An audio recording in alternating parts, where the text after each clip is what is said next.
Employee number 427. Employee number 427's job was simple. He sat at his desk in room 427 and he pushed buttons on a keyboard. Orders came to him through a monitor on his desk, telling him what buttons to push, how long to push them, and in what order. This is what employee 427 did every day of every month of every year. And although others might have considered it soul-rending, Stanley relished every moment that the orders came in, as though he had been made exactly for this job. And Stanley was happy. And then one day, something very peculiar happened. Something that would forever change Stanley. Something he would never quite forget. He had been at his desk for nearly an hour when he realized that not one single order had arrived on the monitor for him to follow. No one had showed up to give him instructions, call a meeting, or even say hi. Never in all his years at the company had this happened, this complete isolation. Something was very clearly wrong. Shocked, frozen solid, Stanley found himself unable to move for the longest time. But as he came to his wits and regained his senses, he got up from his desk and stepped out of his office. All of his co-workers were gone. What could it mean? Stanley decided to go to the meeting room. Perhaps he had simply missed a memo. No matter how hard Stanley looked, he couldn't find a trace of his co-workers.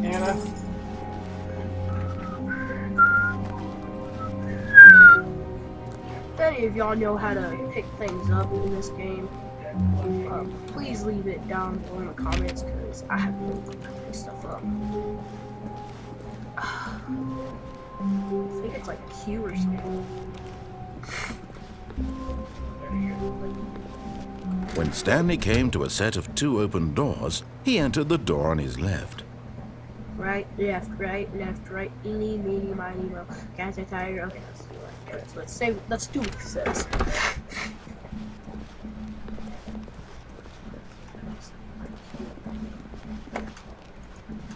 Yet there was not a single person here either.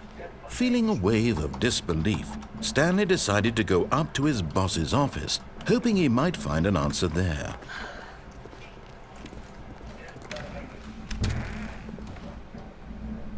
No.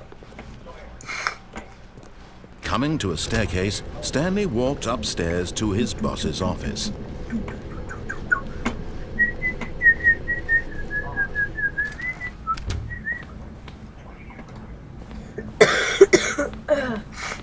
Stepping into his manager's office, Stanley was once again stunned to discover not an indication of any human life. Hey! Shocked, unraveled, Stanley wondered in disbelief who orchestrated this. What dark secret was being held from him?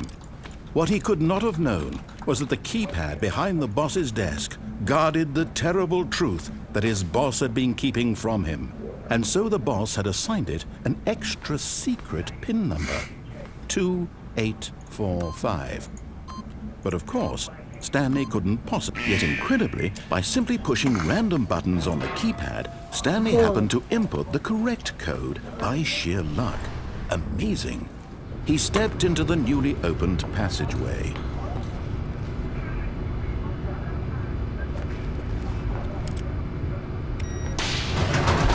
No.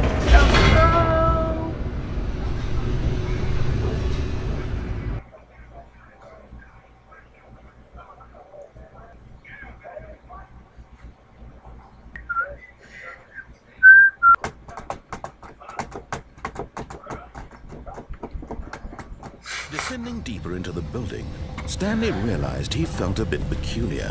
It was a stirring of emotion in his chest, as though he felt more free to think for himself, to question the nature of his job. Why did he feel this now, when for years it had never occurred to him? This question would not go unanswered for long. I will play. I think I might. Stanley walked straight ahead through the large door that read Mind Control Facility.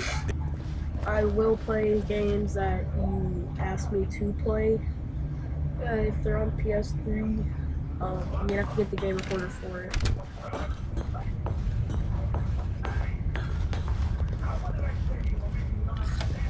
The lights rose on an enormous room packed with television screens. What horrible secret did this place hold? Stanley thought to himself. Did he have the strength to find out?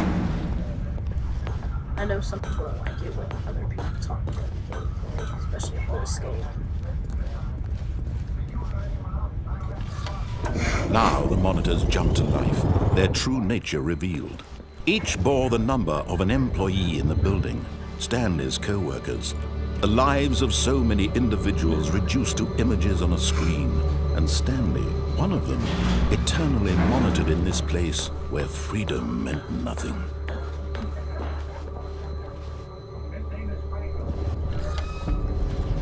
This mind control facility, it was too horrible to believe. It couldn't be true. Had Stanley really been under someone's control all this time? Was this the only reason he was happy with his boring job? That his emotions had been manipulated to accept it blindly? No, he refused to believe it. He couldn't accept it. His own life in someone else's control? Never! It was unthinkable, wasn't it? Was it even possible? Had he truly spent his entire life utterly blind to the world? Here was the proof, the heart of the operation. Controls labeled with emotions, happy or sad or content, walking, eating, working, all of it monitored and commanded from this very place. And as the cold reality of his past began to sink in, Stanley decided that this machinery would never again exert its terrible power over another human life. For he would dismantle the controls once and for all.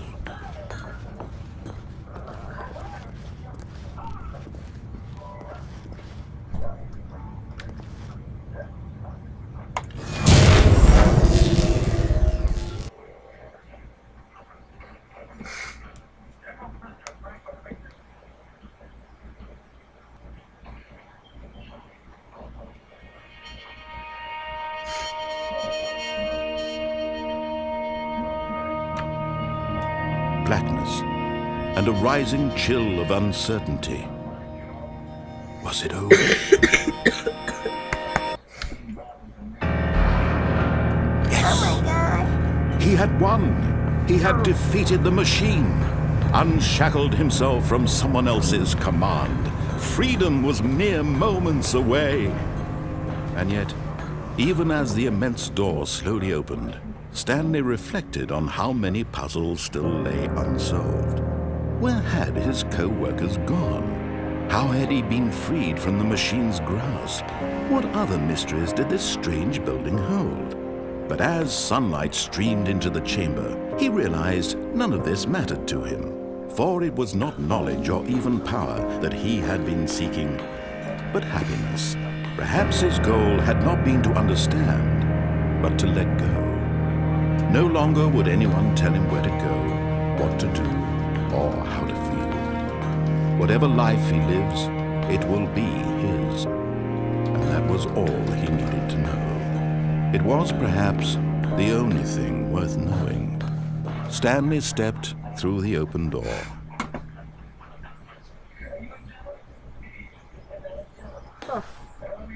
Stanley felt the cool breeze upon his skin, the feeling of liberation, the immense possibility of the new path before him.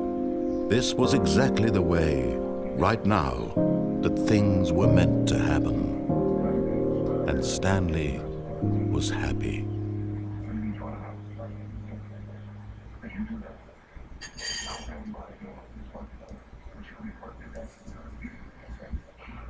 Well, this is pretty good.